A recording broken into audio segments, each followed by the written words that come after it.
Kemudian Rehabeam pergi ke Sikhem, sebab seluruh Israel telah datang ke Sikhem untuk menobatkan dia menjadi raja. Segera sesudah hal itu kedengaran kepada Yerobeam bin Nebat. Pada waktu itu, dia masih ada di Mesir, sebab ia melarikan diri ke sana dari hadapan Raja Salomo. Maka, kembalilah ia dari Mesir. Orang menyuruh memanggil dia. Lalu datanglah Yerobeam dengan segenap jemaah Israel dan berkata kepada Rehabeam, "Ayahmu telah memberatkan tanggungan kami.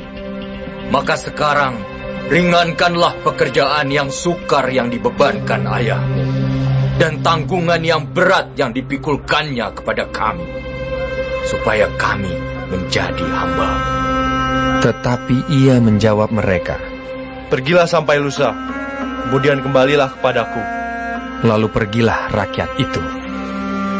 Sesudah itu, Rehabeam meminta nasihat dari para tua-tua yang selama hidup Salomo mendampingi Salomo, ayahnya. Katanya, "Apakah nasihatmu untuk menjawab rakyat itu?" Mereka berkata, "Jika hari ini engkau mau menjadi hamba rakyat, mau mengabdi kepada mereka, dan menjawab mereka dengan kata-kata yang baik, maka mereka menjadi hamba-hambamu sepanjang waktu." Tetapi ia mengabaikan nasihat yang diberikan para tua-tua itu. Lalu ia meminta nasihat kepada orang-orang muda yang sebaya dengan dia dan yang mendampinginya.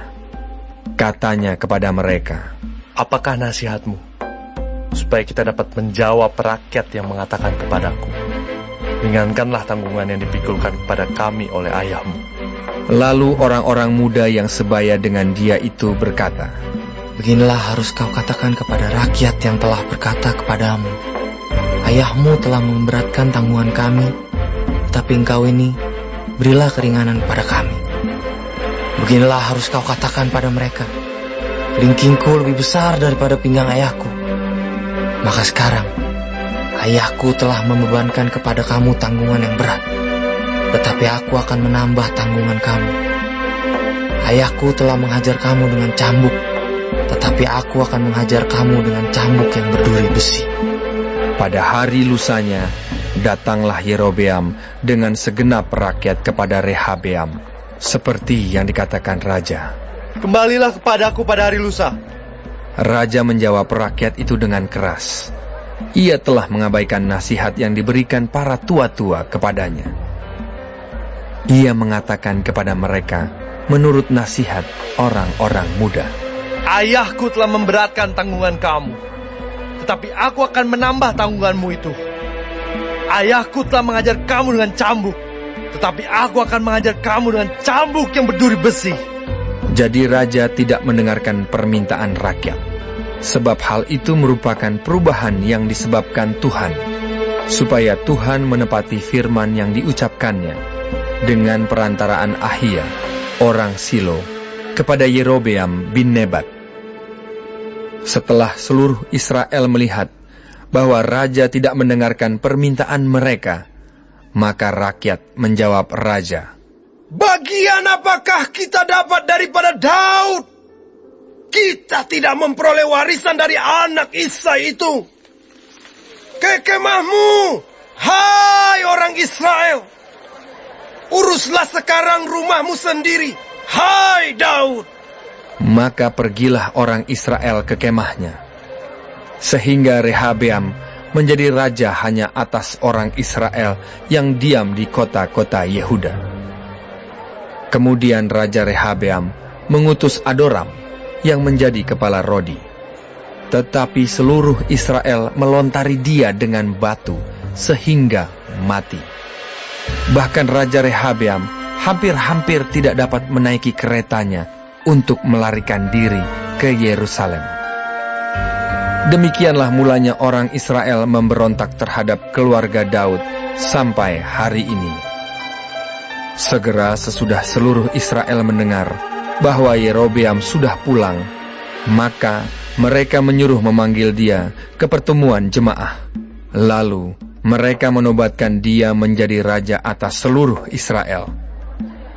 Tidak ada lagi yang mengikuti keluarga Daud selain dari suku Yehuda saja. Ketika Rehabeam datang ke Yerusalem, ia mengumpulkan segenap kaum Yehuda dan suku Benyamin. 180.000 teruna yang sanggup berperang untuk memerangi kaum Israel dengan maksud mengembalikan kerajaan itu kepada Rehabeam, anak Salomo. Tetapi datanglah firman Allah kepada Semaya, abdi Allah, demikian. Katakanlah kepada Rehabeam, anak Salomo, raja Yehuda, dan kepada segenap kaum Yehuda dan Benyamin, dan kepada selebihnya dari bangsa itu. Beginilah firman Tuhan. Janganlah kamu maju, dan janganlah kamu berperang melawan saudara-saudaramu orang Israel. Pulanglah masing-masing ke rumahnya, sebab akulah yang menyebabkan hal ini terjadi. Maka mereka mendengarkan firman Tuhan, dan pergilah mereka pulang sesuai dengan firman Tuhan itu. Kemudian Yerobeam memperkuat Sikem di pegunungan Efraim, lalu diam di sana. Ia keluar dari sana, lalu memperkuat Penuel.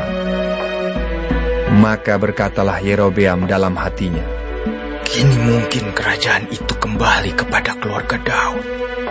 Jika bangsa itu pergi mempersembahkan korban sembelihan di rumah Tuhan di Yerusalem, maka tentulah hati bangsa ini akan berbalik kepada Tuhan mereka, yaitu Rehabeam, raja Yehuda. Kemudian mereka akan membunuh aku dan akan kembali kepada Rehabeam, raja Yehuda.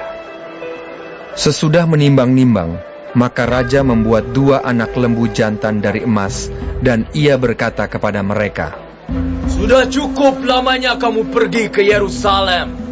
Hai Israel, lihatlah sekarang Allah-Allahmu yang telah menuntun engkau keluar dari tanah Mesir. Lalu ia menaruh lembu yang satu di Betel, dan yang lain ditempatkannya di Dan. Maka hal itu menyebabkan orang berdosa, sebab rakyat pergi ke Betel menyembah patung yang satu, dan ke Dan menyembah patung yang lain. Ia membuat juga kuil-kuil di atas bukit-bukit pengorbanan, dan mengangkat imam-imam dari kalangan rakyat yang bukan dari Bani Lewi. Kemudian Yerobeam menentukan suatu hari raya pada hari yang ke-15 bulan ke-8, sama seperti hari raya yang di Yehuda, dan ia sendiri naik tangga mezbah itu. Begitulah dibuatnya di Betel, yakni ia mempersembahkan korban kepada anak-anak lembu yang telah dibuatnya itu. Dan ia menugaskan di Betel imam-imam bukit pengorbanan yang telah diangkatnya. Ia naik tangga mezbah yang dibuatnya di Betel itu pada hari yang ke-15 dalam bulan yang ke-8, dalam bulan yang telah direncanakannya dalam hatinya sendiri. Ia menentukan suatu hari raya bagi orang Israel, dan ia naik tangga mezbah itu untuk membakar korban.